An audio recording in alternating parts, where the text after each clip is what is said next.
Good morning sir. Good morning. आवाज आ good रही है? Morning sir. Good morning sir. Good morning. आवाज आ रही है गुड सबको? Morning sir. Yes sir. ठीक है। देखो, इसका एक क्वेश्चन रह गया था, वो क्वेश्चन आप लिख लें, फिर उसका आंसर भी मैं बता देता हूँ। लिखें, व्यक्ति की स्वतंत्रता के लिए क्या क्या प्रयास किए गए। लिखें, क्वेश्चन लिख लें आप। व्यक्ति की स्वतंत्रता के लिए क्या क्या प्रयास किए गए तथा इसका अर्थ स्पष्ट कीजिए।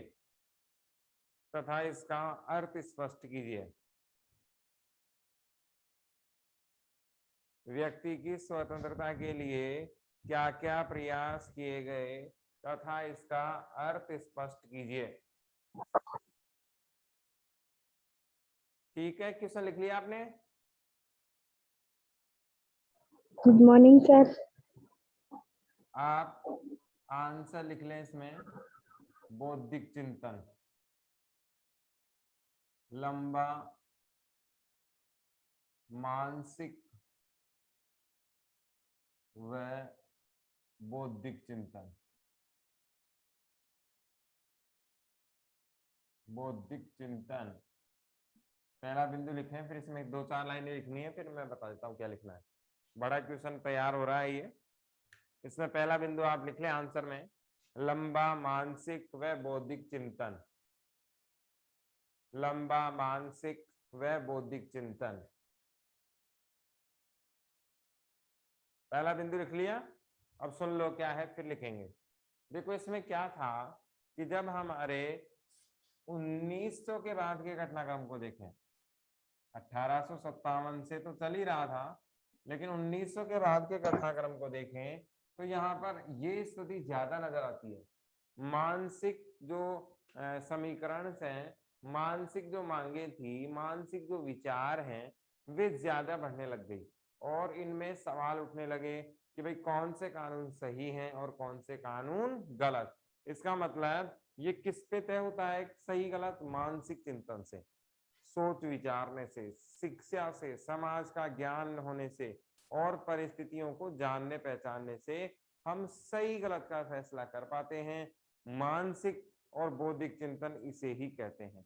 कई बार आपसे कहा गया है सोच विचार कर जवाब दीजिए, होता है ना कि जल्दीबाजी में विचार करना मत, जवाब मत देना जल्दीबाजी में, पहले सोचना समझना और फिर जवाब देना। देखो, क्वेश्चन भी एक बहुत तगड़ी प्रकार की चीज है।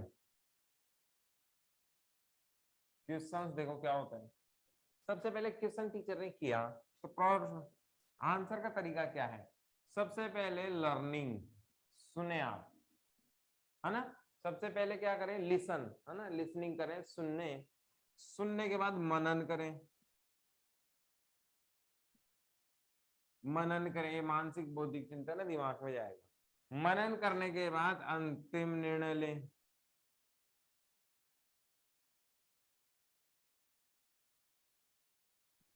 और फिर उत्तर दें। हम क्या करते हैं, सीधे यहां से यहां जाते हैं। देखो, आज के बाद ये ध्यान रखना, फिर कई बच्चे देखना क्या कहेंगे, है ना। 1-2 बार मैं बच्चों के नाम तो नहीं लूंगा, उनके साथ भी ऐसा हुआ। आंसर मैंने क्वेश्चन किया, आपने आंसर भी दे दिया, फिर मैंने कहा ये सही है क्या, तो आपने कहा सर क्वेश्चन क्या था। भाई आंसर किस बात का दिया? समझ में आ रही है बात? ज्योति, कनिका, समझ में आ रही बात? सबसे पहले क्या होना चाहिए? क्वेश्चन। क्वेश्चन को हमें क्या करना है? सुनना है, समझना है। मनन करने को क्या कह सकते हैं? समझना है। ज्यादातर बच्चे मेरिट से इसलिए चूक जाते हैं कि वो डिसीजन नहीं कर पाते। किस चीज का?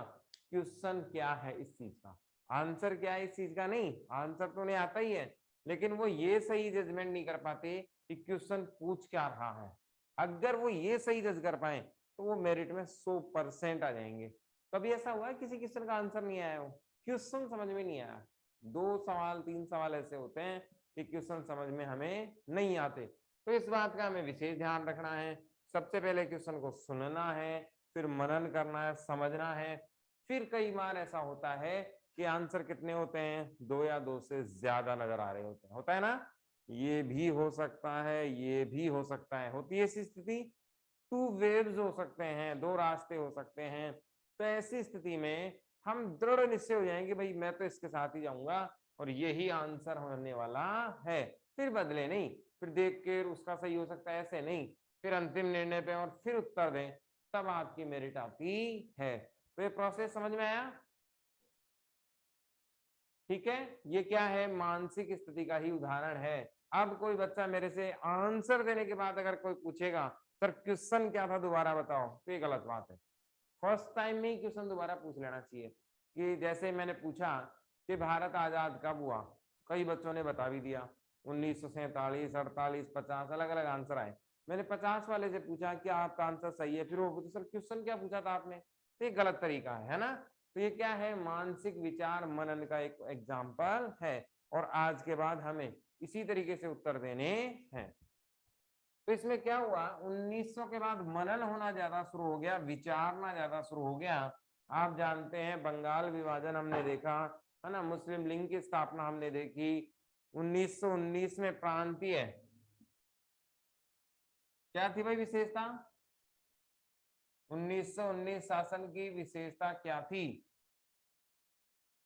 बताओ भाई, 8वीं क्लास में आ चुका है ये तो, 1909 की। फिर 1919 और 35 तो मैंने आपको बता ही दिया था। बताओ क्या विशेषता है, भारत शासन अधिनियम, ये लो पूरा लिख देता हूं, भारत शासन अधिनियम, एक विशेषता बतानी है बस केवल, ये लो। कोई नहीं, दिव्या, निखिल, बताओ भाई क्या विशेषता है, 2 बार बता दिया, तीसरी बार फिर बता रहा हूं, फ्री वाली जगह लिख लो। इसमें था सांप्रदायिक निर्वाचन, क्या था, सांप्रदायिक निर्वाचन, क्या था, सांप्रदायिक निर्वाचन, कौन से में, 1909 भारत शासन अधिनियम में। इसमें क्या था, प्रांतों में द्वैत शासन। निखिल याद आएगा कुछ, यस सर। फिर आया कैसे नहीं आंसर, केंद्र में द्वैत शासन, लिख लो इसको फ्री वाली जगह पे। आपसे पूछेगा भारत शासन अधिनियम 1909 की प्रमुख विशेषता है, तो भाई यही विशेषता है, सांप्रदायिक निर्वाचन। अब इसमें क्या है, कुछ भी नहीं है, सीधी सी बात है, धर्म के आधार पर क्या हो, मतदान हो, किसके आधार पर हो, धर्म के आधार पर मतदान हो, क्या कहलाता है, सांप्रदायिक मतदान या निर्वाचन कहलाता है। हिंदू हिंदुओं को वोट देंगे, मुसलमान मुसलमानों को वोट देंगे, ये डिवाइड एंड रूल पॉलिसी थी, उसके तहत ये किया गया था, है ना। बांटो वो सिस्टम था ना अंग्रेजों का, डिवाइड एंड रूल, बांटने का जो नियम था उसके तहत ये मामला था। फिर आता है 1919, इसमें प्रांतों में द्वैत शासन लागू किया गया, ये भी बहुत बार कंपटीशन में पूछा जाता है। और फिर आखिरी है 1935, जिसमें केंद्र में द्वैत शासन लाया गया। अब आप देखो रोलटेक्ट आया इसी दौरान, असहयोग आया, बहुत सारे लोग आए, लेकिन उनमें हमने क्या ध्यान रखा कि हमने मानसिक क्रियाएं की, हमने सोचा समझा, और किस पर जोर दिया, व्यक्ति की स्वतंत्रता पर जोर दिया, कि अंग्रेजी सरकार चाहे कितनी भी तगड़ी क्यों ना हो, व्यक्तियों को आजादी देनी ही पड़ेगी। और अगर ये नहीं देते तो जब भारत आजाद होगा तो हम इसमें देंगे क्या, व्यक्ति की स्वतंत्रता देंगे।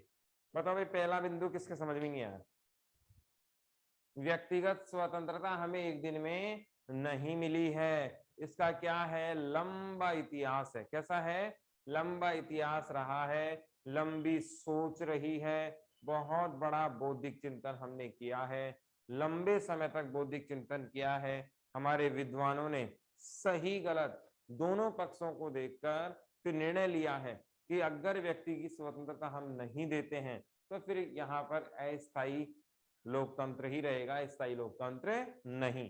देखो इसका एग्जाम्पल और देता हूं मैं आपको, फिर और समझ में आ जाएगा। ये क्या थ्योरिकल है, इसीलिए एग्जाम्पल ज्यादा देने पड़ते हैं, नहीं तो एक सिंगल लाइन का मामला था। देखो ये हमारा समाज, ये बेटा लास्ट एग्जाम्पल है, आप समझना इससे। इसमें दो व्यक्ति, एक अमीर और एक गरीब। अब ये तो समझते हो, हमारे यहाँ अमीर गरीब की परिभाषा क्या है? जिसके पास बहुत सारे पैसे हैं वो अमीर है, जिसकी आजीविका नहीं चल सकती वो क्या है? गरीब है। सीधी सी बात है। आर्थिक दृष्टिकोण से हमारे समाज में गरीब अमीर का रेशियो आता है। किससे आता है? आर्थिक दृष्टिकोण से, है ना। हमारे यहाँ गरीब अमीर की जो पैमाना है, गरीब अमीर को जो मापने का क्राइटेरिया है वो क्या है? आर्थिक दृष्टिकोण ही है। तो समाज में कितने लोग अमीर और गरीब? अब समाज में यदि ये स्वतंत्रता नहीं है तो गरीब तो क्या होता जाएगा? और गरीब। अमीर क्या हो जाएगा? और अमीर। बताओ होगा कि नहीं होगा? क्योंकि उसके पास क्या नहीं है? खुद की स्वतंत्रता तो है नहीं, तो पराधीन होगा। पराधीन होगा तो दास होगा या गुलाम होगा, तो उसे निश्चित काम ही मिलेगा, ज्यादा काम भी नहीं मिलेगा। तो आप बताओ, ये गरीब और गरीब और गरीब और गरीब, एक दिन ऐसा आ जाएगा कि ये लास्ट चरम सीमा पर पहुंच जाएगा। कहाँ पहुंच जाएगा? लास्ट बॉर्डर पर पहुंच जाएगा, सीमा पर पहुंच जाएगा। तो बताओ यहां से ये मरेगा कि नहीं मरेगा? बेचारा मरने के कगार पर आ गया, तो मरता क्या नहीं करता, तो ये क्या करेगा? हिंसा करेगा। क्या करेगा? हिंसा करेगा। चलो अफगानिस्तान का एग्जांपल मैं आपको बताता हूँ। अफगानिस्तान में जब तालिबान चरम पर आ जाएगा, है ना, निर्दोषों को मारेगा, बहुत त्राही त्राही करेगा, जिसे 96 में किया था उसने, तो क्या आम नागरिक मरने से पहले बचाव नहीं करेंगे क्या? क्या उनका जवाब नहीं देंगे क्या? क्या उनके खिलाफ जाने की बात नहीं करेंगे क्या? करेंगे। उन्हें लग रहा है कि जब मरना ही है, जब हमारा अंत आ ही गया है, तो बचने के प्रयास जरूर करते हैं। तो ये गरीब लोग भी क्या करेंगे? यहाँ पर हिंसा करेंगे। हिंसा से क्या होगा? हिंसा से पतन होगा। क्या होगा? पतन होगा। किसका? राज्य का। और यही नहीं चाहते थे हम लोग, इसीलिए क्या दी गई? व्यक्ति की स्वतंत्रता दी गई है, बहुत लंबे सोच विचार के बाद। बताओ किसको समझ में नहीं आया? बैठा क्या मामला? Yes sir. लिख लो बेटा, इसको लिख लो, पहले वाले बिंदु में लिखो। संविधान के बारे में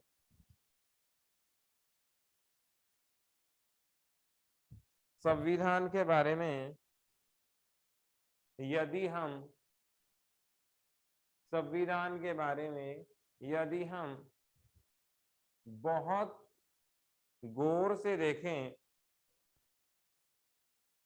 संविधान के बारे में यदि हम गौर से देखें,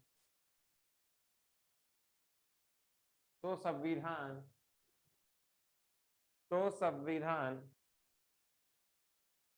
व्यक्ति की स्वतंत्रता के लिए बाध्य है। तो संविधान व्यक्ति की स्वतंत्रता के लिए बाध्य है। ऑब्लिक करके लिखो, प्रतिबद्ध है।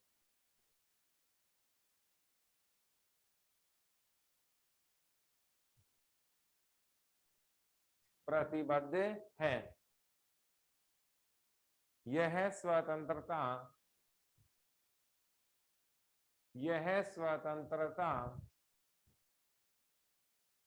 अचानक या बंद कमरों में बैठकर नहीं मिली है। यह स्वतंत्रता अचानक या बंद कमरों में बैठकर नहीं मिली है।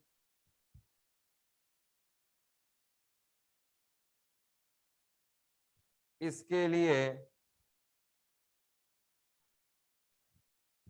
लंबा संघर्ष किया गया है। इसके लिए लंबा संघर्ष किया गया है।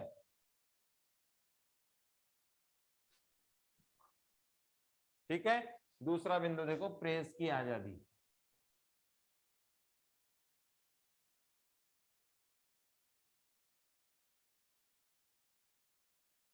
इसमें एक लाइन, चलो लिख लिया कि प्रेस की आजादी, ठीक है छोड़ो, इसमें एक लाइन और जोड़नी है।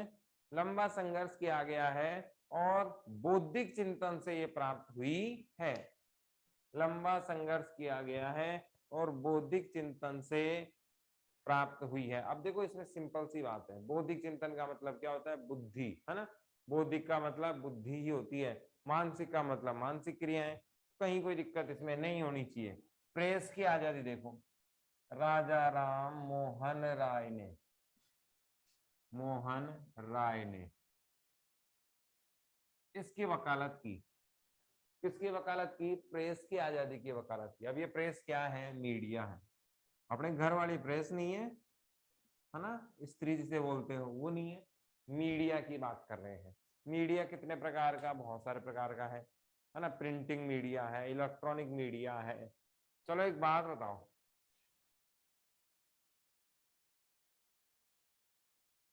भारत का चुनाव मीडिया के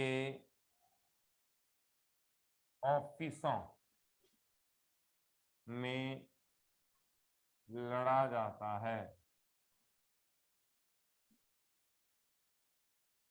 सही या गलत?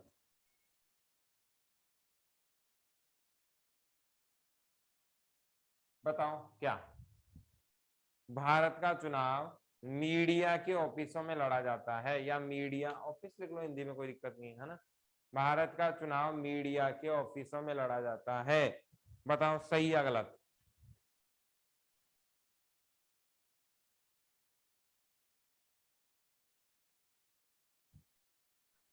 अरे दोनों में से एक तो होगा सही गलत।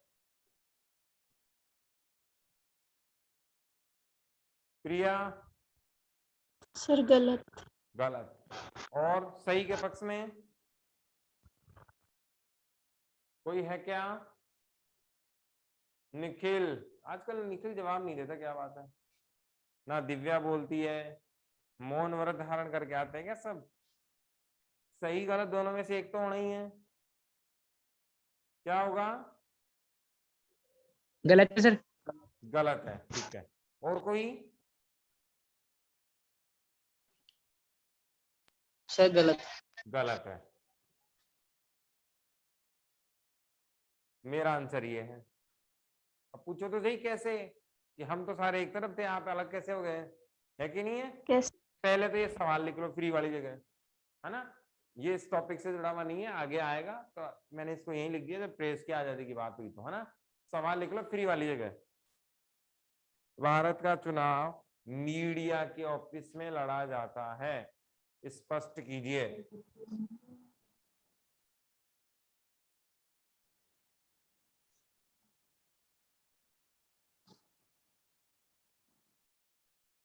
लिख लिया बेटा? भारत का चुनाव मीडिया के ऑफिसों में लड़ा जाता है, स्पष्ट कीजिए। लिख लिया सवाल? Yes sir. अब सुनना, है ना, बहुत एक कॉमन सी देसी इलाज की कहानी सुनाता हूँ, बढ़िया वाली, है ना। चोटी उटी काटने की बात सुनी थी क्या? लड़कियों की चोटी उटी काट रहे थे, सुनी क्या? ये एक तो Yes, बच्चे sir. माइक ऑन करके रखो ताकि टाइम वेस्ट नहीं हो, है ना। Yes sir. सुनी ना? यस आप सर। में से मुझे नहीं लगता किसी की चोटी कटी है, ना मेरी कटी, है ना। हमारे आसपास भी किसी की नहीं कटी, आपके आसपास भी लाइव आपने किसी की कटी हुई नहीं देखी, सुना ही था सिर्फ, है ना। बताओ ऐसा हुआ कि नहीं हुआ? Yes sir. यही हुआ। Yes sir. आपने इसमें किसका अहम रोल देखा? मीडिया। और वो इतनी भयंकर तरीके से वायरल हुई न्यूज, व्हाट्सएप पे, न्यूज चैनल्स पे तगड़े तरीके से वायरल हुई, है ना। और जैसे ही मीडिया ने कवरेज बंद कर दिया, वो चोटी कटना ही बंद हो गई। बताओ ऐसा हुआ कि नहीं हुआ? एक उदाहरण। दूसरा उदाहरण देखो, आपको कैसे पता लगता है राहुल गांधी जी ने क्या किया, मोदी जी ने क्या किया, है ना, रामविलास पासवान वो तो स्वर्गवासी हो गए, गहलोत साहब ने क्या किया, कैसे पता लगता है बताओ? मीडिया मीडिया के माध्यम से। मीडिया से माध्यम से पता लगाना। और आप बताओ, दूसरा ऑप्शन अपने पास होता है, चाय की थड़ी, सब्जी मंडी, है ना, घर के बाहर पार्टियां, और इनको भी पता कहां से लगता है? मीडिया से। अब मीडिया क्या करता है? स्क्रिप्ट राइट करता है, स्क्रिप्ट राइट का मतलब फिल्म को जैसे लिखते हैं वैसे। आपने देखा, आज तक देखा है ना, और भारत देखा, टेंशन ही टेंशन है पूरी दुनिया में, बताओ है कि नहीं है? ये देखिए तालिबान ने ऐसा किया वैसा किया, डीडी न्यूज देखो आप, सिंपल सी खबर है ना, तालिबान ने एयरपोर्ट पे फायरिंग की, काबुल एयरपोर्ट पे, खत्म, बस इतनी सी बात है। तो जब डीडी न्यूज हम देखते हैं तो पूरे देश में शांति ही शांति नजर आती है, और जब बाकी पेड चैनल देखते हैं तो बड़ा ड्रामा सिस्टम होता है। और फिर एड कब आते हैं उसमें, एडवर्टाइज कब आते हैं, जब बहुत अट्रैक्टिव न्यूज आने वाली होती है। बताओ ऐसा है या नहीं? सीरियल्स में भी ऐसे ही होता है ना? आप देखते थे ना वो नागिन वागिन, कौन सा सीरियल आता था एक, जिसमें सांप वाप आते थे, है ना, पता नहीं कौन से चैनल पे आता था वो, और वो ऐसी जगह खत्म करते थे कि अगले दिन हर हाल में देख के रहेगा आदमी, है ना? तो ये सब किसका काम है? मीडिया का काम है, स्क्रिप्ट राइट का काम है, कि वो किसी को भी आगे पहुंचा देते हैं और किसी को भी पीछे पहुंचा देते हैं। आपको नहीं लगता है पूरा मीडिया राहुल गांधी जी के पीछे पड़ा हुआ है? छोटी सी भी गड़बड़ हुई नहीं और बस उसको ऐसा ड्रामा बनाते हैं जिसकी कोई हद नहीं। मैं ये नहीं कह रहा कि राहुल गांधी जी को फ्लॉप करने का काम है, मैं सिर्फ ये कह रहा हूँ कि गलतियां निकालने में एक नंबर हैं। बताओ है या नहीं? क्या राहुल गांधी जी गलती कर रहे हैं क्या? और कोई नहीं कर रहा देश में गलती? बहुत सारे कर रहे हैं। अरे भाई सरकार भी गलत है, विपक्ष भी गलत है, सब गलत है। गलतियां मैंने भी की, गलतियां आपने भी की। तो किसी व्यक्ति विशेष को टारगेट करना ये सही चीज नहीं है। मीडिया किसी को बहुत आगे लेके चला जाता है, मीडिया किसी को बहुत पीछे ले आता है। जैसे अभी रेखा जी का देहांत हुआ था, हो ना, आपने देखा होगा, श्रीदेवी का हर न्यूज चैनल 5-7 दिन क्या दिखा रहा है? वही दिखा रहा है। बताओ ऐसा हुआ था कि नहीं हुआ था? Yes sir. तो हमारे यहाँ यस सर। स्टार बनाने का काम, पड़ाव बनाने का काम कौन करता है? मीडिया करता है। इन दिनों कुछ नया देख रहे हो आप? इन दिनों आपने देखा होगा, पहले क्रिकेटरों की न्यूज आती थी केवल, रोहित शर्मा, विराट कोहली, न्यूज चैनल इनसे भरे पड़े होते थे, यही होता था, और अखबार भी भरे पड़े होते थे। अभी भी मैच चल रहा है बेटा इंग्लैंड के साथ हमारा, लेकिन अभी कवरेज उनको नहीं मिल रही। अभी किसको मिल रही है? ओलंपिक को मिल रहा है कवरेज। बताओ ये बदलाव आया कि नहीं आया? आया। और ये बदलाव कौन लेकर आया है? मीडिया। स्वर्ण पदक तो 2008 में भी जीता था हमने। ये जो स्वर्ण पदक है ओलंपिक में 2008 में भी जीता था हमने, आज पहली बार नहीं जीता। अभिनव बिंद्रा साहब लेकर आए थे, लेकिन यही था मीडिया जिसने दिखाया ही नहीं, इतना कोई हाई फाई काम किया ही नहीं, है ना, तो लोग बात जानते ही नहीं है। राज्यवर्धन सिंह जी हैं, वो भी शायद सेकंड नंबर का मेडल जीत के लाए थे, इतना एडवर्टाइज कहाँ हुआ जितना आज हो रहा है। तो मीडिया किसी को भी स्टार बना सकता है और किसी को भी पीछे ला सकता है। बताओ ये बात समझ में आई कि नहीं आई? Yes sir. अब देखो यस इस पर सर। फिर बात करते हैं राजनीति में। किसमें बात करते हैं? राजनीति में। जैसे मान लो एक पार्टी आपकी और एक पार्टी मेरी, और दोनों चुनाव में मैदान में उतर गए। मैंने मीडिया में बहुत जबरदस्त इन्वेस्ट किया है और मीडिया मेरे पक्ष का है, तो हर चीज जो मेरी तरफ से पॉजिटिव है वो मीडिया दिखाएगा। आम आदमी जब भी टीवी चालू करेगा वो मेरी बात सुनेगा, एड में मुझे देख रहा है ना, न्यूज में मुझे देख रहा है, रैली भी मेरी दिखा रहा है ना। और मीडिया ऐसा मैनिपुलेटेड भी होता है कि भीड़ में है 10,000 और बता दिए 1 लाख, 1 लाख लोग आए हैं, है ना, तो आप आइडिया लगा सकते हो। फोटो भी वो इस तरीके से खींचेगा ताकि भरा हुआ दिखे पूरा, है ना, जो चेयर खाली है उनको वो दिखाएगा ही नहीं मीडिया। तो आम आदमी भ्रमित हो रहा है कि नहीं हो रहा? आम आदमी का माइंड सेट मीडिया के हिसाब से हुआ कि नहीं हुआ? बताओ, हुआ ना? इसका एक उदाहरण मैं आपको और देखता हूँ और बताता हूँ। सेल्स देखते हैं आप? सेल है ना, ये आशुतोष मौर्य है, आवाज आ रही है बेटा? आशुतोष,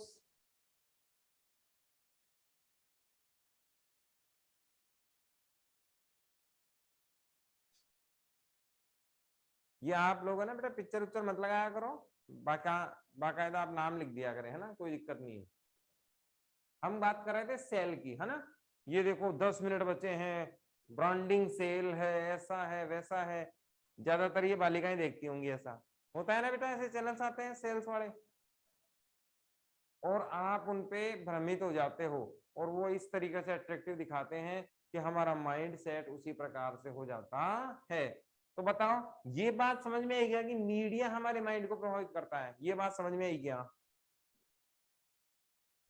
यस और सर। अगर हम यस सर। अगर हम चुनाव में देखें तो जबरदस्त तरीके से करता है। आपने देखा होगा 2014 का चुनाव, 2019 का चुनाव, इसमें तो आप बड़े समझदार हो गए थे, है ना? अरे भाई इसमें तो सब कुछ जानने लग गए थे आप में से कोई भी 13-14 साल से कम का बच्चा नहीं है ना? इतनी उम्र आपकी है अभी भी, इससे ज्यादा है, तो 13-14 साल का बच्चा समझदार होता है। बताओ 2019 में मीडिया ने जबरदस्त समर्थन मोदी जी का किया कि नहीं किया? फेसबुक चलाओ तो मोदी जी, व्हाट्सएप चलाओ तो मोदी जी, मीडिया में न्यूज चैनल चलाओ तो मोदी जी। बताओ ऐसा हुआ था कि नहीं हुआ था? हुआ था ना? तो भारत का चुनाव को सीधा प्रभावित करने वाला कौन है? मीडिया है। और मैंने इसीलिए लिखा मीडिया के ऑफिस में चुनाव लड़ा जाता है। मीडिया जिसका पक्ष लेने लग जाता है, माहौल बनने शुरू होता है। अब इसमें एक पक्ष तो ये हो गया, दूसरा पक्ष और सुनो, है ना? जीमणे चले क्या? जीमणे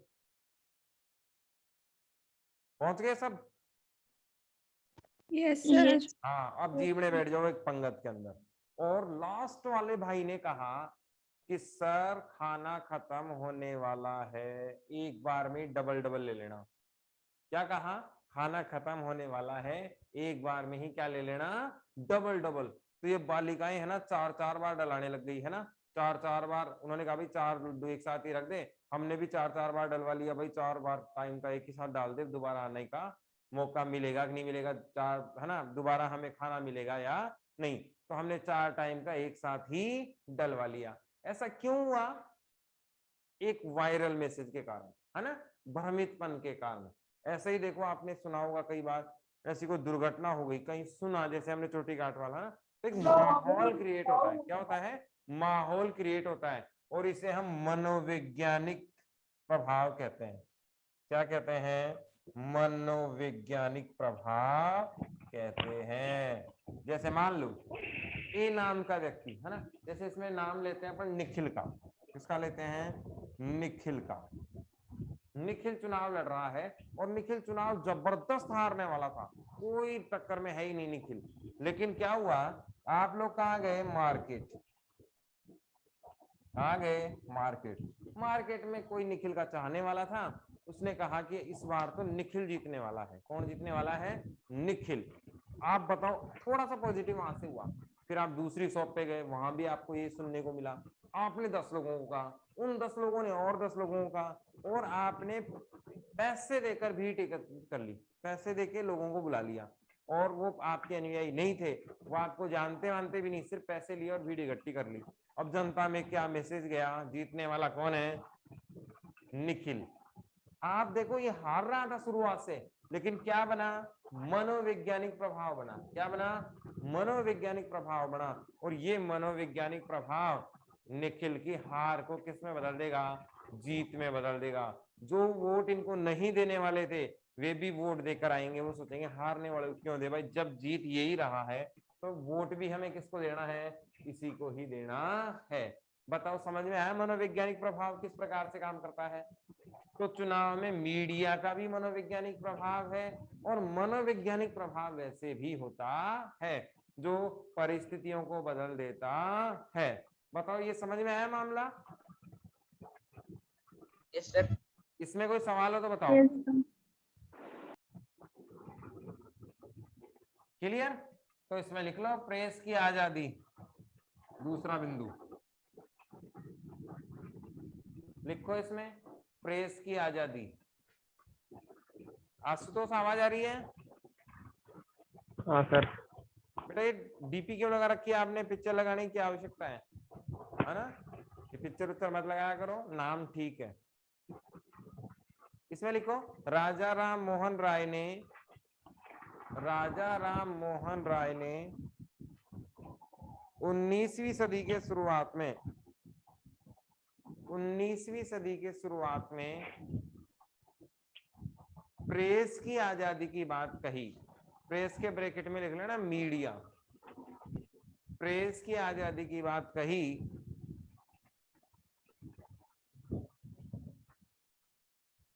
अंग्रेजी सरकार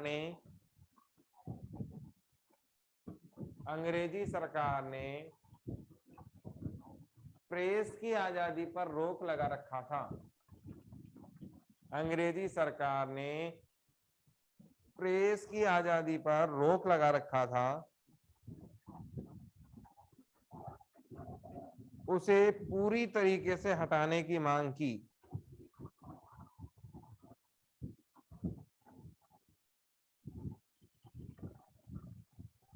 उसे पूरी तरीके से हटाने की मांग की।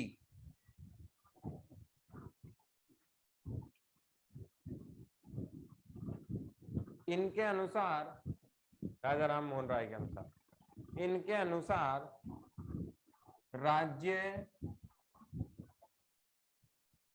व्यक्ति की सुरक्षा का ध्यान रखता है,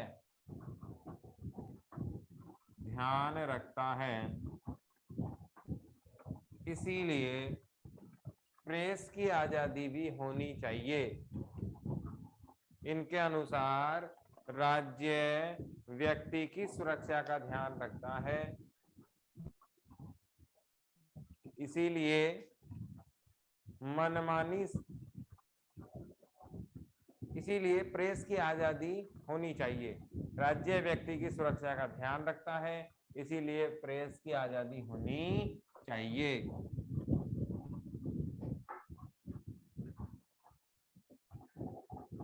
अगला बिंदु लिखो, मनमानी तरीकों से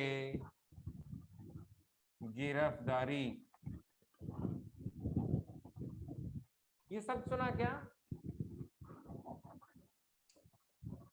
जिसके आप सब पुलिस वाले हैं ना, जिसको मर्जी हो उठा के कहाँ डाल दो, जेल में डाल दो, यही हुआ मनमानी तरीके से गिरफ्तारी।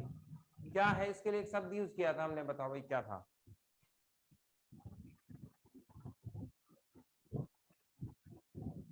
नहीं समझ में आ रहा? अरे आप सब पुलिस इंस्पेक्टर है ना, मन मर्जी जिसको उठाओ और कहाँ डाल दो, जेल में डाल दो, तो ये क्या हुआ? मनमानी तरीके से गिरफ्तारी। इसका एक सिंगल वर्ड यूज किया था, बताओ क्या था वो? करण? तानाशाही शासन। नहीं, ये नहीं है। चलो दो शब्द में बताता हूं, आप बताना।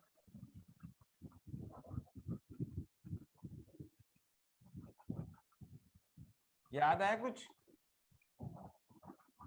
Yes sir. निवारक नजरबंदी। बंदीकरण नहीं कर सकते। ये निखिल तो मेरे लिखने के बाद ही इसके दिमाग में आता है, पता नहीं क्या चक्कर है। बाकी लोगों को तो आता ही नहीं है ना? निखिल को याद आता है, एक दो बच्चों को और आता है, लेकिन वो मेरे लिखने के बाद आता है। ये क्या चक्कर है?